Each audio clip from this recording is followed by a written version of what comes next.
क्या दिव्यांश हो गया? जय सियाराम प्यारे बच्चों, एक बार फिर से आपका स्वागत है आपकी अपनी फैमिली सियाराम ई लर्निंग में।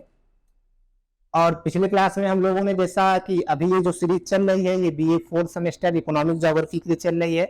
और पिछले जो क्लास में हम लोगों ने इकोनॉमिक ज्योग्राफी के अर्थ के बारे में यानी आर्थिक भूगोल का अर्थ और उसकी परिभाषा के बारे में चर्चा किया था। तो इस क्लास में हम लोग मुख्य रूप से उसी क्लास को आगे बढ़ाते हुए आर्थिक भूगोल के कंसेप्ट यानी सिद्धांत के बारे में जानने का प्रयास करेंगे। जैसा कि ऊपर आपका हेडिंग लिखा गया है, कंसेप्ट ऑफ इकोनॉमिक ज्योग्राफी यानी कि आर्थिक भूगोल के सिद्धांत। तो किसी भी टॉपिक को पढ़ने से पहले ये जरूरी होता है कि उस टॉपिक को समझना कि उस टॉपिक में पढ़ना क्या है। तो इसमें पढ़ना क्या है, आपको कंसेप्ट पढ़ना है। किसका कंसेप्ट पढ़ना है? इकोनॉमिक ज्योग्राफी यानी आर्थिक भूगोल का। तो पहले तो यही पता होना चाहिए कि कंसेप्ट क्या होता है यानी कि सिद्धांत क्या होते हैं। अब सिद्धांत क्या होते हैं, आप लोगों ने अलग अलग एग्जाम्पल सुने होंगे कि वो भाई अपने सिद्धांतों के बड़े पक्के हैं, या फिर वो इस सिद्धांत पे कार्य करते हैं, या फिर किसी भी सरकार को इन सिद्धांतों पर कार्य करना चाहिए।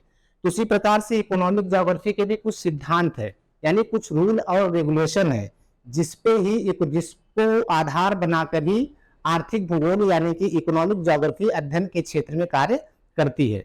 तो इकोनॉमिक ज्योग्राफी के क्या सिद्धांत है या क्या कंसेप्ट है, यानी किसको आधार मानकर इकोनॉमिक ज्योग्राफी में अध्ययन का कार्य हो रहा है, उन्हीं कंसेप्ट के बारे में आज हम लोग चर्चा करने वाले हैं। तो जैसा आपको सामने बोर्ड पे दिख ही रहा है, अलग अलग सिद्धांत हमने लिख दिए हैं, बस इन्हीं सिद्धांतों के बारे में चर्चा करना है। आपको हिंदी और इंग्लिश दोनों में प्रोवाइड किया गया, तो इसको आप लोग अलग से नोट्स बना लेंगे। तो चलिए स्टार्ट करते हैं आज की क्लास को, कंसेप्ट ऑफ इकोनॉमिक ज्योग्राफी। तो जो सबसे पहला सिद्धांत है इकोनॉमिक ज्योग्राफी की, वो है स्थिति की संकल्पना, कंसेप्ट ऑफ लोकेशन या फिर स्थिति की संकल्पना।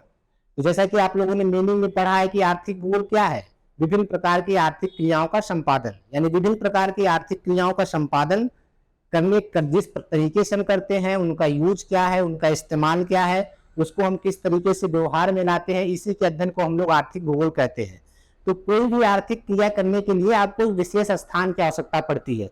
ऐसा नहीं कि आप कहीं पर कोई भी आर्थिक क्रिया कर, जैसे आप क्लास में पढ़ रहे हैं या फिर आप पढ़ाई कर रहे हैं, आप स्टूडेंट हैं, तो पढ़ने के लिए आप कहाँ जाते हैं? कॉलेज जाते हैं या फिर कोचिंग जाएंगे। तो कॉलेज एक निश्चित स्थान पे होगा। तो किसी भी आर्थिक क्रिया के लिए आपको सबसे पहले उसकी स्थिति का या उसके लोकेशन का चुनाव करना पड़ेगा। तो सबसे पहला कंसेप्ट भी यही है या फिर सिद्धांत भी यही है कि आर्थिक क्रियाओं के लिए या विभिन्न प्रकार के आर्थिक क्रियाओं के संपादन के लिए एक निश्चित आर्थिक प्रदेश की संरचना होती है, या एक निश्चित आर्थिक प्रदेश में ही विभिन्न प्रकार की आर्थिक क्रियाएं संपादित होती है।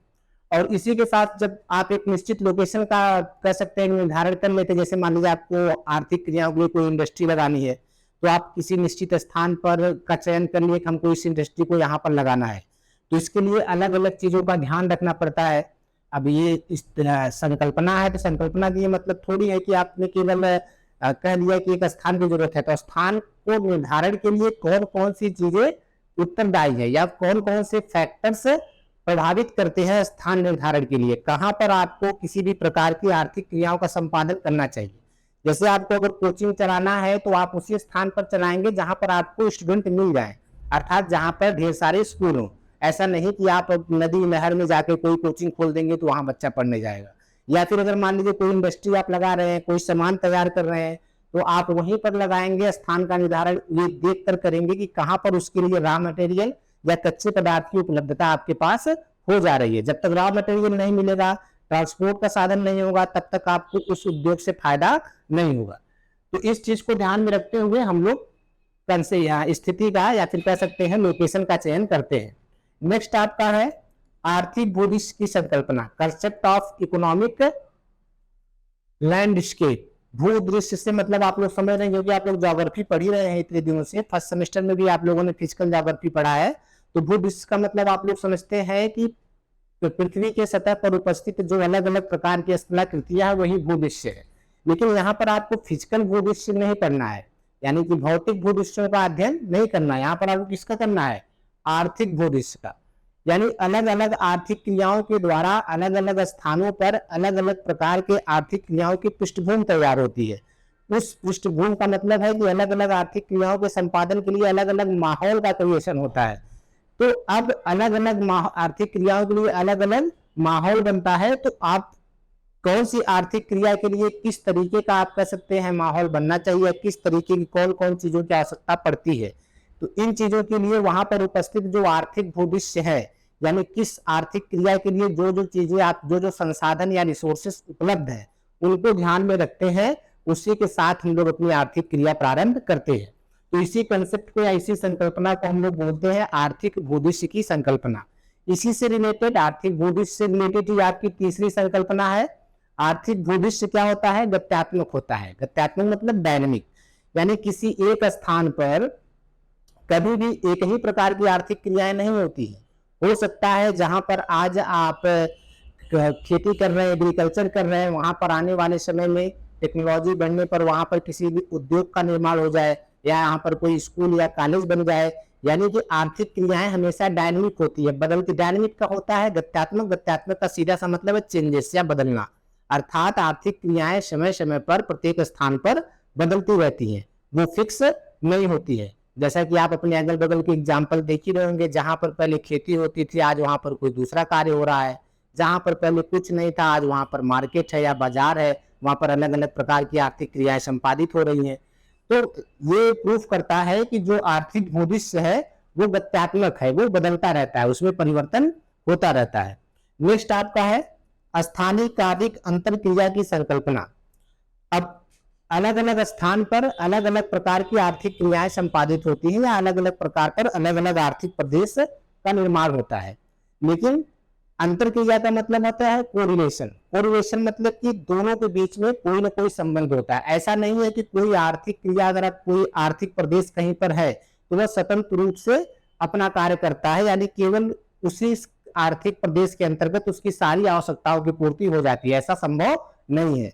अलग अलग आर्थिक प्रदेश के बीच में अंतर संबंध होता है, यानी कि किसी एक स्थान पर जिस भी आर्थिक प्रदेश की स्थापना हुई है, दूसरे स्थान पर कोई दूसरा आर्थिक प्रदेश है। जैसा कि आप लोग जानते हैं कि किसी भी बिजनेस के लिए परिवहन या ट्रांसपोर्टेशन का ट्रांसपोर्टेशन आवश्यक है। अलग अलग, अब आपने पढ़ा है जैसे कि आर्थिक क्रियाएं, प्राथमिक आर्थिक क्रिया, द्वितीयक आर्थिक क्रिया, तृतीयक आर्थिक क्रियाएं। अगर आप इन तीनों के बारे में समझे हैं तो आप देखेंगे कि ये सारे के सारे चीजें एक दूसरे से रिलेटेड है। जैसे प्राथमिक आर्थिक क्रियाओं में आप प्रकृति से कोई भी वस्तु अगर प्राप्त करते हैं, उस क्रिया को हम लोग प्राथमिक आर्थिक क्रिया बोलते हैं। अगर आप द्वितीयक आर्थिक क्रिया को डिफाइन करते हैं तो आप यही तो बोलते हैं, क्या बोलते हैं कि प्राथमिक आर्थिक क्रियाओं से जो प्राप्त उत्पाद है उन्हीं का हम लोग क्या करते हैं, मॉडिफिकेशन या मैन्युफैक्चर्स करते हैं। तो जब आप उसका मॉडिफिकेशन करते हैं तो मॉडिफिकेशन तभी करेंगे जब आप नेचर से प्राप्त करेंगे। तो बिना प्राथमिक आर्थिक क्रियाओं के द्वितीयक आर्थिक क्रियाएं संभव नहीं है, यानी उसके बीच में अंतर संबंध है। जैसे कि मैंने एग्जांपल दिया था पिछले क्लास में आपको, अगर मान लीजिए आपको पेपर ही बनाना है, कॉपी बुक आप इस्तेमाल कर रहे हैं, कॉपी पे रोज लिख रहे हैं, तो मान लीजिए अगर कॉपी बनाने के लिए आप जानते होंगे किसकी जरूरत पड़ती है, पेड़ों की। तो पेड़ कहाँ से आते हैं भाई? नेचर से। नेचर से यानी प्रकृति से पेड़ काटते हैं। तो प्रकृति से अगर आपने नेचर से पेड़ लिया है तो ये प्राथमिक आर्थिक क्रिया हो गई। अब द्वितीयक आर्थिक क्रिया करने के लिए आपको प्राथमिक आर्थिक क्रिया से जो पेड़ प्राप्त हुए हैं उसका इस्तेमाल करना पड़ेगा, बिना उसके आप पेपर नहीं बना पाएंगे। तो जब आपने पेड़ से पेपर बनाया तो हो गया द्वितीयक आर्थिक क्रिया। इट मीन्स आप ये समझ सकते हैं कि अलग अलग आर्थिक प्रदेश, जो अलग अलग स्थान के आर्थिक प्रदेश है, उनके बीच में एक रिलेशन होता है या कोरिलेशन होता है। उसी संकल्पना को हम लोग बोलते हैं स्थानिक कार्य अंतर क्रिया की संकल्पना, concept of spatial function interaction. Next आपका है पांचवा, आर्थिक भिन्नता जन आर्थिक प्रदेश की संकल्पना, concept of economic differential economic region. अच्छा देखिए, जैसा कि मैंने आपको बताया कि उनके बीच में संबंध है, लेकिन ये भी है कि हर इकोनॉमिक प्रदेश में या आर्थिक प्रदेश में कुछ न कुछ भिन्नताएं होती हैं, डिफरेंसेस होते हैं, एक जैसी नहीं होती है। अगर आप एक ही चीज की इंडस्ट्री अगर आप दो जगह लगाते हैं तब भी उसके अंतर्गत कुछ न कुछ भी भिन्नताएं जरूर पाई जाती है। अर्थात अलग अलग आर्थिक प्रदेशों में अलग अलग कैरेक्टरिस्टिक्स या उसकी अलग अलग विशेषताएं होती है। नेक्स्ट है आपका क्षेत्रीय कार्यात्मक संगठन की संकल्पना, स्पेशियल फंक्शन ऑर्गेनाइजेशन।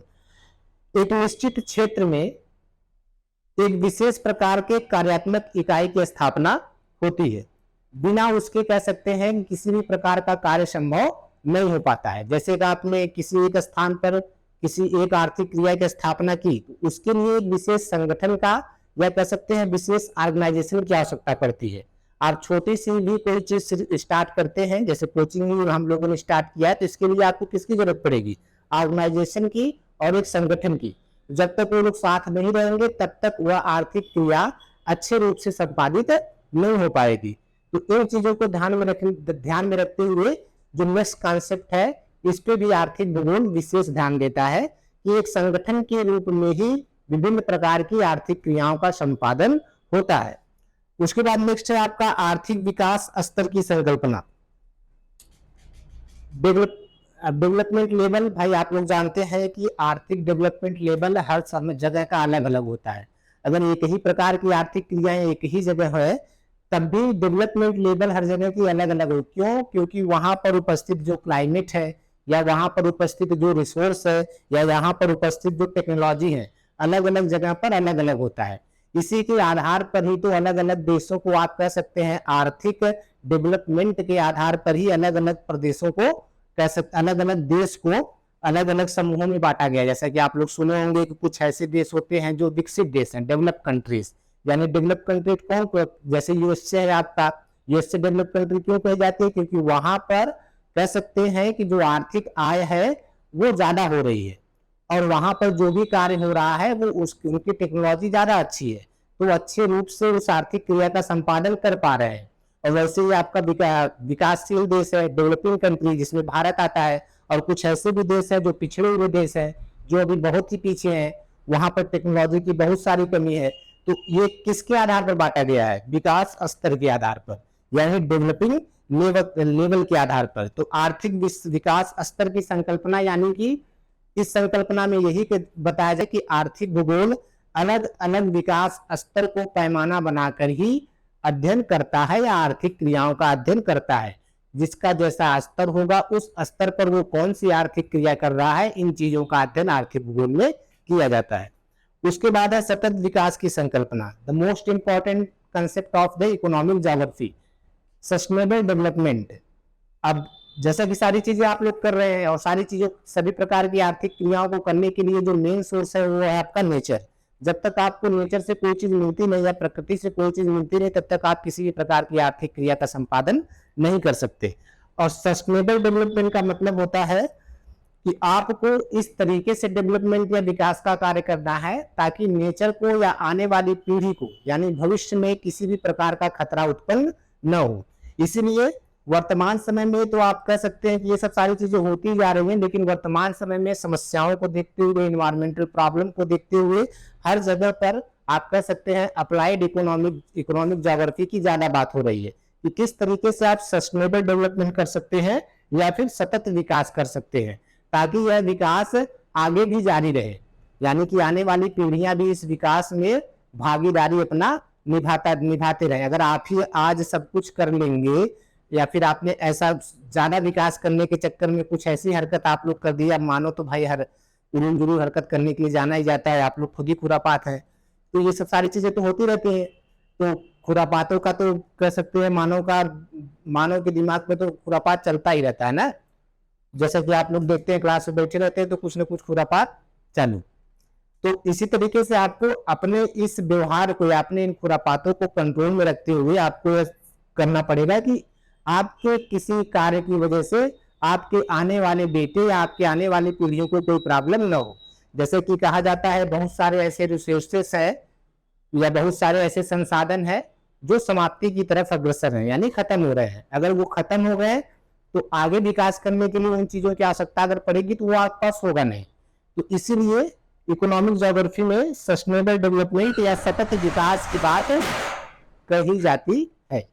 तो ये आपका कह सकते हैं 7-8 प्रमुख कंसेप्ट है। इनके अलावा भी और बहुत सारे कंसेप्ट है या सिद्धांत है जो इकोनॉमिक ज्योग्राफी जिसपे कार्य करता है, लेकिन प्रमुख रूप से ये 8 सिद्धांतों के बारे में आप लोग को जानना आवश्यक है। तो बहुत डिटेल में आपको इकोनॉमिक ज्योग्राफी का ज्ञाता तो बनना नहीं है, आपको बीए का एग्जाम पास करना है। तो अगर आपके एग्जाम में आ जाता है कंसेप्ट ऑफ इकोनॉमिक ज्योग्राफी या कंसेप्ट ऑफ आर्थिक भूगोल का सिद्धांत, तो आपको ये 7 हेडिंग लिखनी है, 7-8, और हर हेडिंग के अंदर 2-3 लाइन 4 लाइन लिख देना है। तो जितना मैंने बोला है उम्मीद करते हैं इतने में आप 2-3 लाइन तो लिख ही लेंगे हर हेडिंग के अंतर्गत, और आपका 200-250 शब्दों में आपका आंसर तैयार हो जाएगा। उतना आपके लिए बहुत है। हाँ, अगर आप डिटेल में इन चीजों को पढ़ेंगे तो अभी तो क्योंकि आप बीए में है तो बीए में आपको केवल इंट्रोडक्शन ही पढ़ाना है, लेकिन तब भी बहुत सारी बातें बहुत सारी डिटेल में हो रही हैं। तो इन चीजों को ध्यान में रखिएगा। और आज की क्लास में इतना ही। मस्त रहिए, खुश रहिए। जय हिंद। बस